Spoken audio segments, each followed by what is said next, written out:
¿Qué tal, colegas? De nuevo para compartirles otro caso de un paciente que ingresa a consulta el 28 de abril, de nombre Pacho, 4 años de edad, sin historia clínica de vacunación. De pronto la antirrábica que coloca el gobierno. Yo siempre le digo a la gente, vacunen en consultorio. No sabemos si se manejan bien esas cadenas de frío o no. Es preferible pagar por una vacuna 5, 6, 7 dólares antirrábica, pero que se garantice que da titulación de anticuerpos frente a un examen en el caso de necesitar para poder viajar. Pacho ingresó con un cuadro anoréxico, decaimiento, decúbito lateral, postrado, pirético, casi 41 de temperatura. Se inició una terapia de líquidos y antibiótico terapia y analgésico antiinflamatorio. Mejoró aproximadamente unos 4 días, volvió y recayó. Comenzó con una hipotermia severa, 35 de temperatura.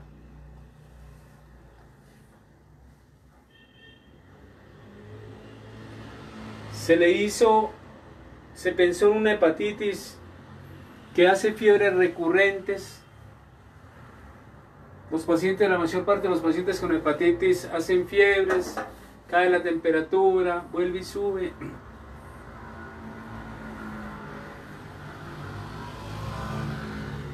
Y por el cuadro clínico del paciente pensamos en una triaditis inflamatoria.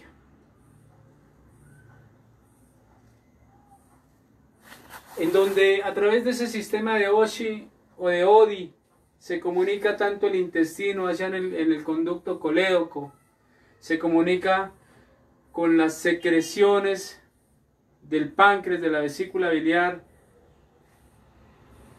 al intestino. Y entonces generalmente cuando está inflamado uno, está inflamado el otro. Cuando hay pancreatitis agudas en gatos, está inflamado el hígado, está inflamado el intestino, está inflamado el riñón.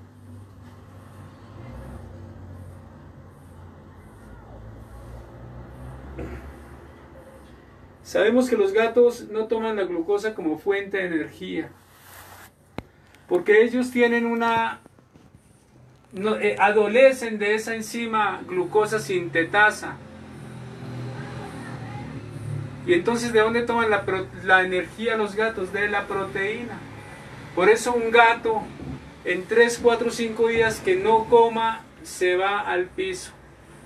A diferencia de los perros, de los humanos, en donde lo último que hace el perro y el humano en un proceso caquético de consumpción, de emaciación, de cáncer, una enfermedad terminal, es enflaquecerse.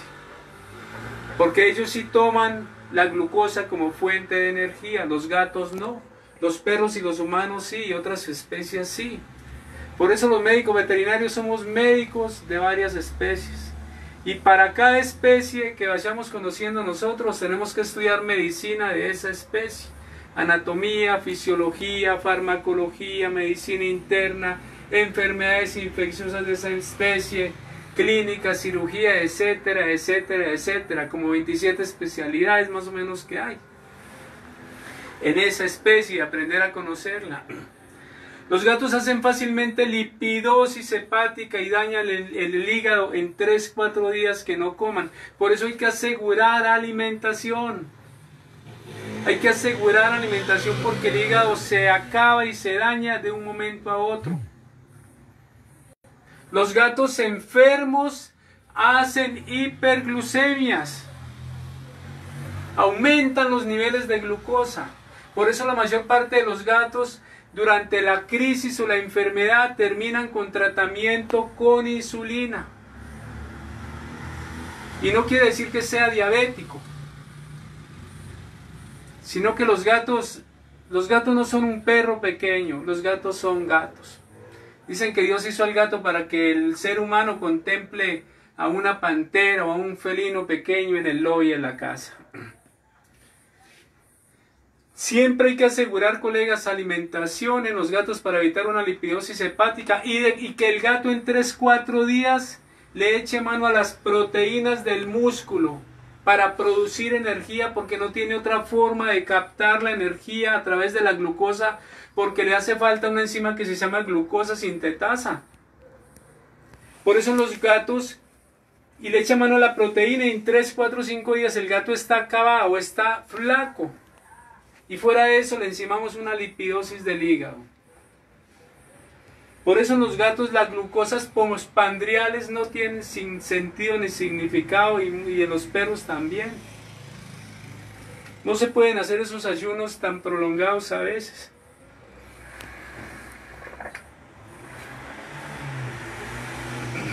Seguimos con Pacho. Nos viene decaído. Le hacemos un electrocardiograma por la dificultad de la toma de un cuadro hemático con velocidad de sedimentación y cromatizado, porque es el que yo mando. Yo no mando cuadros hemáticos solo, sino siempre con velocidad de sedimentación y cromatizado, y el laboratorio lo sabe. Y me dice: doctor Chico, usted es el único que manda ese examen en Manizales de los veterinarios. Cuadro hemático con sedimentación y cromatizado, porque nos da una visión mucho más amplia de qué está pasando en el paciente. Siempre tomar presión arterial. Si el organismo tiene varios receptores, hay que medir presión arterial. Un saludo para el doctor Carlos Arturo Jiménez Castro, pionero en presión arterial en el mundo de la ciudad de Manizales, médico veterinario, con quien hago cardiología.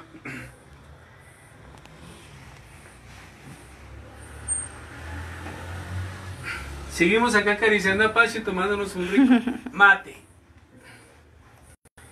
No tenemos forma de hacer electrolitos, no tenemos forma de hacer gases arteriales. Pacho estuvo monitorizado, saturación de oxígeno por debajo de 90, presión arterial hipotenso.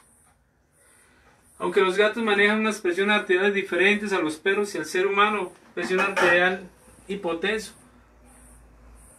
Los gatos pueden manejar hasta 149, 159 y es normal.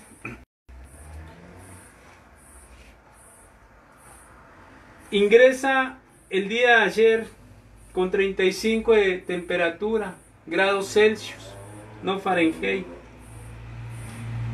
Ingresa decaído, en estado de estupor, obnubilación, en un estado semicomatoso, con imposibilidad para mantenerse de pie. No marcha táxica, porque marcha táxica es cuando es la marcha tambaleante de borracho. No, imposibilidad para mantenerse de pie. Sospeché una hipopotasemia, pero no tenía la forma de tomar potasio. ¿Qué hace el potasio? El potasio es el que le da el voltaje a la célula, para que la célula se despolarice, para que la célula haga que esas cavidades del corazón, esas cámaras cardíacas, se dilaten o estén en diástole, el corazón se oxigene y descanse. Ese potasio hace que ese corazón funcione despolarizándose, repolarizándose a través de la bomba de sodio y potasio. Y la mayor parte del potasio es intracelular, un 98% del potasio está dentro de la célula. Cuando sale potasio, por eso se llama la bomba de sodio y potasio. Entra sodio, cuando sale sodio, entra potasio. ¿Y quién regula esto? La insulina. Tomamos un electrocardiograma y aparece un infradesnivel de segmento ST. Infradesnivel de segmento ST con un aplanamiento de la onda T, lo que nos indicaba una hipocalemia o una hipopotasemia, que ya lo habíamos sospechado. Comenzamos tratamiento con cloruro de potasio de 5 a 8 miligramos, de 5 a 8 equivalentes, dosis total en gatos. En perros es diferente, en humanos diferentes, en el tigre, el león, el elefante es diferente. Por eso la medicina veterinaria es tan compleja, somos varios médicos en uno.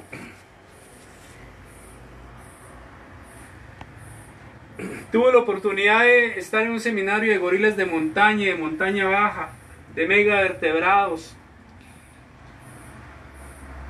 de animales de selva grandísimos, de toneladas. Iniciamos tratamiento con cloruro de potasio. El paciente al ingreso el día de ayer en la mañana venía haciendo una pupila midriática. Ténganle miedo, colegas, a una pupila midriática en un paciente con un cuadro clínico o un paciente que está haciendo una sepsis severa, una enfermedad consuctiva o una enfermedad interna. Ténganle miedo a un paciente porque es lo último que hace el ojo, dilatarse. La mayor parte de los pacientes, y lo decía el doctor Gildebrando Vélez, patólogo, decía: los pacientes todos mueren de edema pulmonar. El pulmón se llena de líquido, lo decía él en aquella época, ¿sí? Entonces ténganle miedo, colegas, cuando ese gato diga: quíteme en esta almohada que no la necesito más. ¿Sí? ¿Quién no duerme sin almohada? Los muertos. Sí.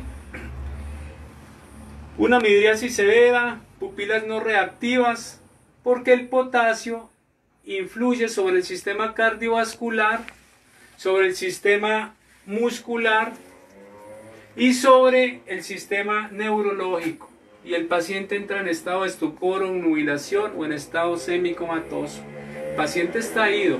Lo último que hace el paciente antes de morir es edematizar la pupila, producir una midriasis.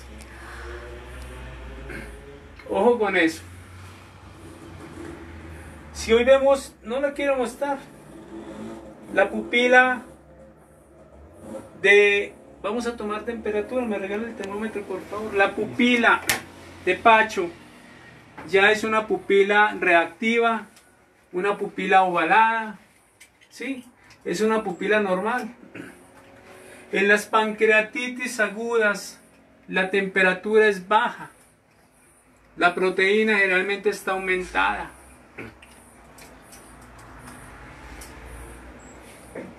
Hasta ahora lo tuvimos con oxígeno, lo tuvimos monitoreado, midiendo capnografía, presión arterial, frecuencia cardíaca, frecuencia respiratoria, pulso, en su tono, intensidad, regularidad, frecuencia. Es un corazón que está trabajando súper bien, tiene buen voltaje, está despolarizando y repolarizando, frecuencia auriculoventricular normal, no hay ruidos cardíacos ni torácicos anormales ni pulmonares. Lo tenemos con un piso a temperatura caliente.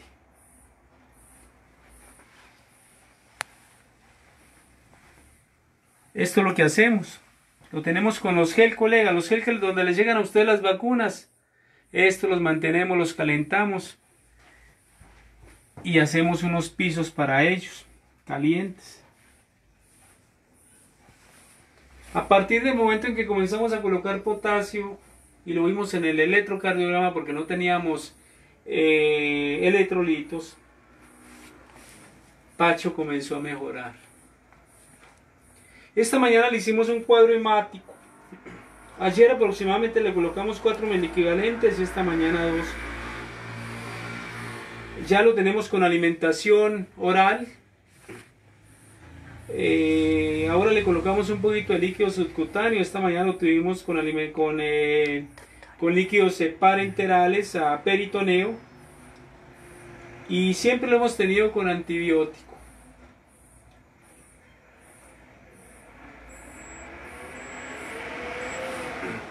...36,4 de temperatura.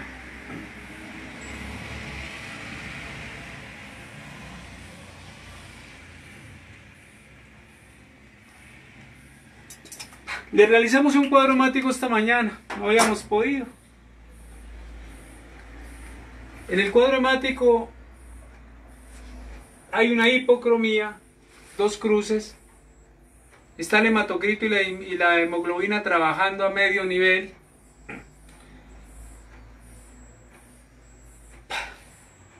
Mucosas pálidas, ya está bien hidratado, ya está normovolémico.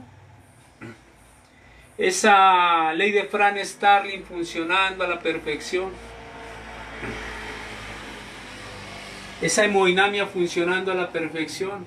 Decía el doctor Carlos Arturo Jiménez, la cardiología es el álgebra de la medicina veterinaria. Por eso muchos médicos veterinarios humanos no les gusta ser cardiólogos, porque en cardiología hay que usar números también, y hay que hacer ecuaciones y todo, porque el sistema cardiovascular es un sistema hidráulico, de presiones, de flujos, de líquidos, y hay que conocer sobre eso. Pero mantener el corazón da cantidad de vida, y el que trabaja sobre el cerebro le da calidad. Separa el corazón y separa todo. Separa la especialidad que quiera.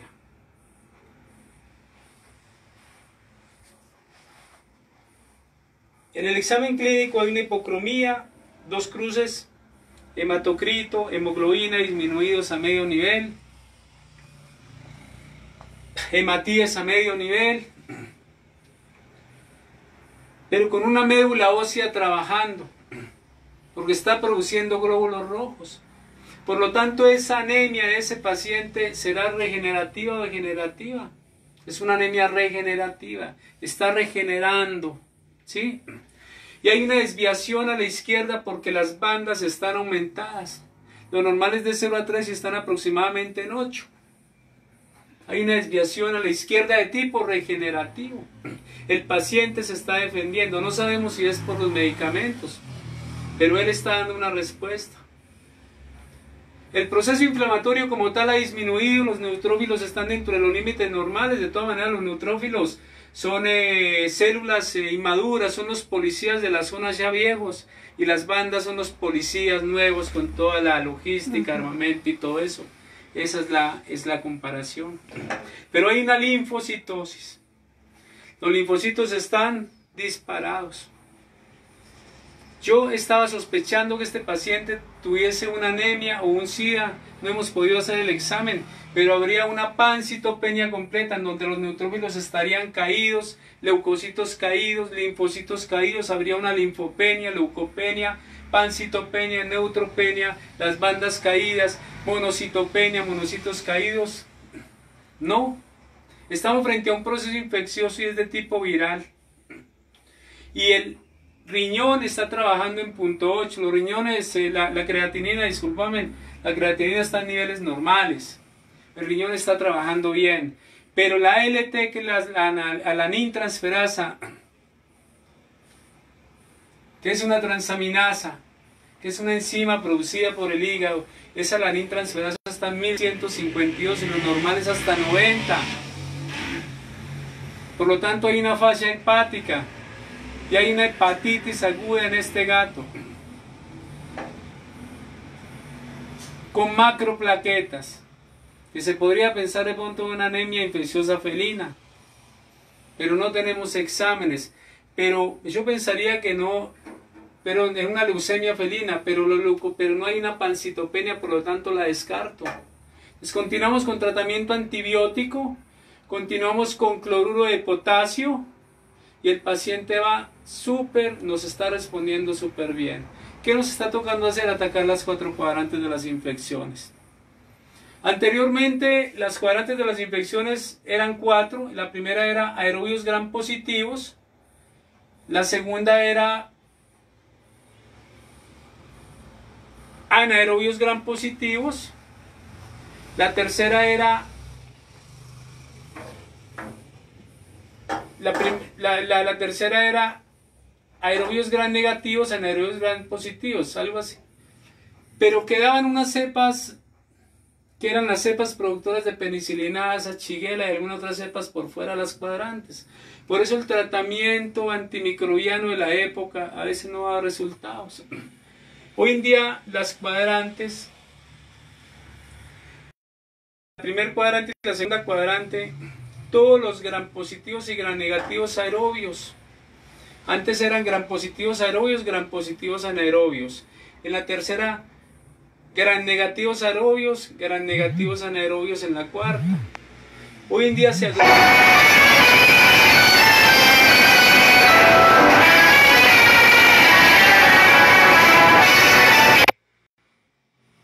Hoy en día es gram positivos aerobios, gram negativos aerobios segunda cuadrante, tercera cuadrante todos los anaerobios facultativos u obligados, tanto gram positivos como gram negativos, y en la cuarta cuadrante las infecciones están todas las cepas productoras de penicilinasa.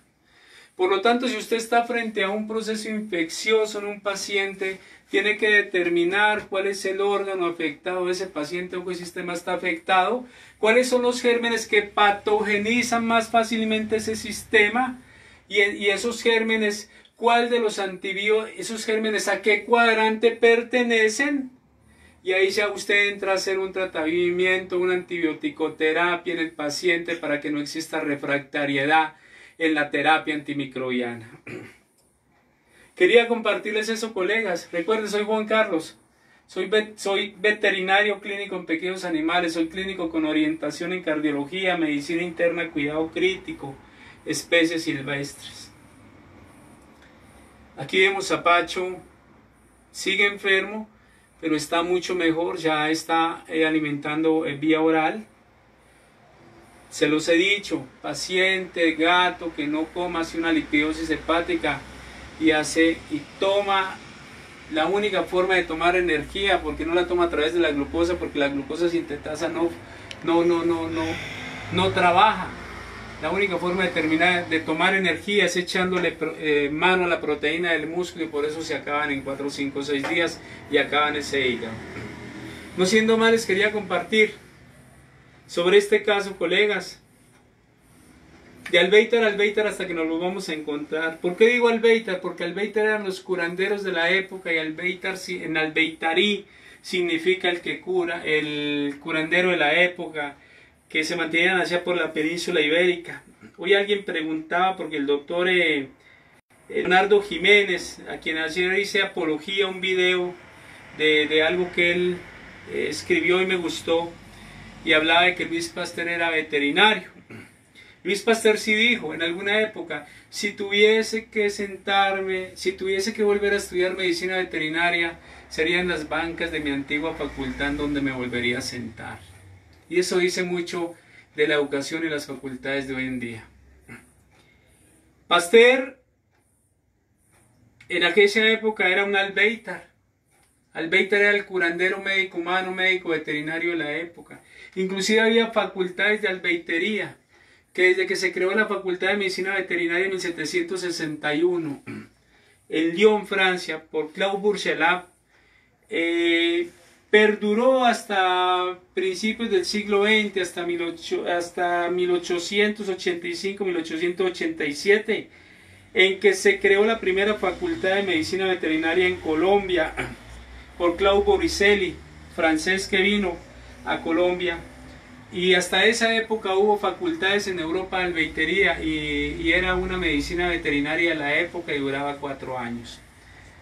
Por eso el título lo daba la Facultad de Medicina de la Universidad Nacional de Colombia y se llamaba doctor graduado en Medicina Veterinaria en Colombia. Y el primer médico veterinario, Jorge Cuéllar, egresó como en 1902 aproximadamente, y Jorge Cuéllar murió en 1945, trabajó muy joven, trabajó siempre en laboratorio clínico veterinario. Anécdotas de facultad, anécdotas de la medicina veterinaria. Bueno, no siendo más, que Dios los bendiga y que Dios me bendiga. Recuerden, somos médicos veterinarios, nos preparamos para salvar vidas camino a la excelencia. Colegas, prepárense para conservar ese sueño de esa persona que tiene la mascota, que tiene el perro, el gato. que tiene el conejo en la casa, que tiene un animal de mascota, muchas veces preparémonos para que ese sueño se mantenga vivo en esa familia que cuando llega a la casa por la noche espera encontrar una mascota que tiene todas las virtudes del hombre más ninguno de sus defectos y que está esperando para recibirla airosa, contenta, no como muchas veces ese familiar o la misma mujer o el esposo que lo va a recibir a usted de otra manera.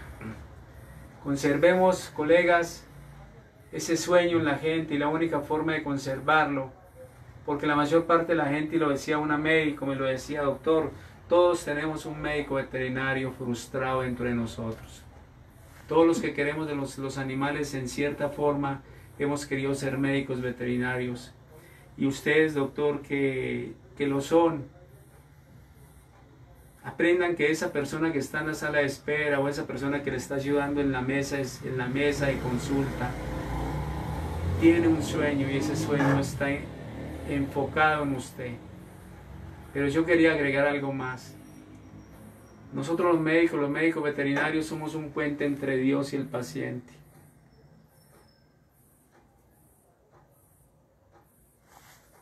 Y debemos de prepararnos para salvar vidas.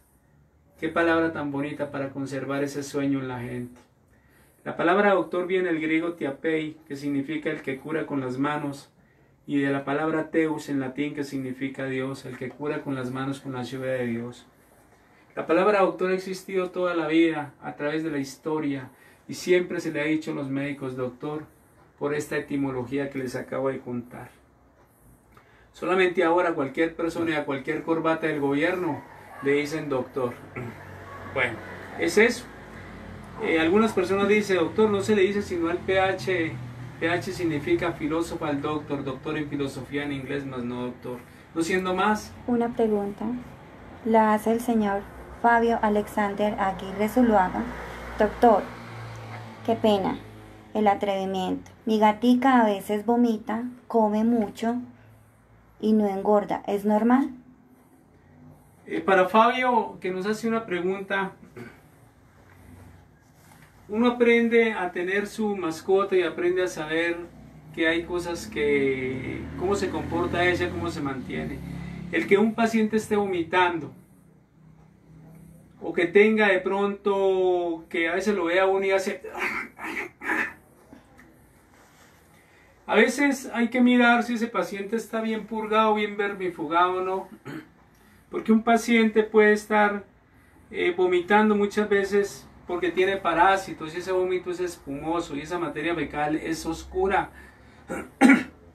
Porque la mayor parte de los parásitos se alojan en el intestino delgado y algunos que son hematófagos se alimentan de sangre. Entonces esa sangre, como es una sangre roja en el intestino delgado, mientras entinta la materia fecal y hace todo un tránsito intestinal, al salir por el recto y el ano, inmediatamente esa sangre se oscurece y es una sangre achocolatada, una sangre negra. Cuando las hemorragias en intestino salen rojizas, el daño es posterior en recto, en ano o en un colon descendente. Pero es eso, y muchos de esos parásitos son provocados por las pulgas. Entonces hay que ir al médico veterinario. Un paciente puede estar vomitando porque tiene alguna enfermedad consuntiva, porque tiene una gastritis, porque tiene una esofagitis, porque tiene un megaesófago, que es un exófago dilatado, y entonces hay que aprender a dar comida en una coca levantada y que él se pare sobre la coca a comer, y tratar el megaesófago como produciendo procinesis, haciendo de que ese intestino trabaje y comience con ese peristaltismo para que el bolo alimenticio y la materia fecal comience a hacer a ir viajando hasta ser eliminada. Son muchas causas de vómito, le podría hablar de más de 20 o 30 causas. Muchas de las enfermedades internas producen vómito. Lo que yo le recomiendo es que visite el médico veterinario y para que él aclare un diagnóstico, y frente a ese diagnóstico preciso, no presuntivo, el médico veterinario entre a determinar un tratamiento para la mascota. No siendo más, Para todos ustedes una feliz noche y las personas que nos estaban viendo, muchas gracias. Muy agradecido, como decía Pedro Vargas. Hasta luego.